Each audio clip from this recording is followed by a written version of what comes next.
on va parler un petit peu du personnage de Kwon dans la série Cobra Kai. Non, parce que je vois et je lis beaucoup trop de gens attraper sa veste, là c'est incroyable. Kwon il nous a vendu du rêve, mais Kwon il est nul, Kwon il s'est fait laver par Robbie, Kwon il est Ganzu, Kwon il est Extendo. Calmez-vous déjà, parlez bien du personnage de Kwon.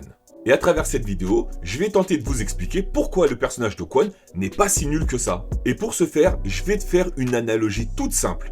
Les mangas ou animés de sport, de Olive & Tom en passant par iShield 21, en passant par Kuroko no Basket ou même en passant par Blue Lock, ils ont tous le même point commun, c'est que là où se passe l'action de l'animé, c'est-à-dire au Japon, les gars là-bas sont méga boostés. Non, ils sortent à chaque fois des techniques du futur, ils font des trucs de malade, ils sont boostés. Et quand ils sortent du territoire pour affronter des équipes étrangères, ils se font laver. Et ben Kwon, c'est pareil. En Corée, le gars, il était méga boosté. Il nous a vendu du rêve. Il faisait des dingueries. Mais arrivé au Sekai Taikai, c'est pas la même chose. Ok, les petites équipes, la rince à l'eau froide, il les a lavées. Très bien. Mais contre des vrais adversaires, bah, il s'est fait laver. Surtout pour finir empalé sur un poignard, là.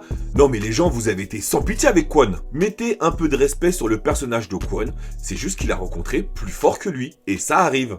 Du coup les geekamas, n'hésitez pas à me dire dans les commentaires ce que vous pensez de cette théorie. Pensez bien à liker et à vous abonner pour toujours plus de discussions autour de Cobra Kai. Et comme dirait mon frérot NHM, c'est important.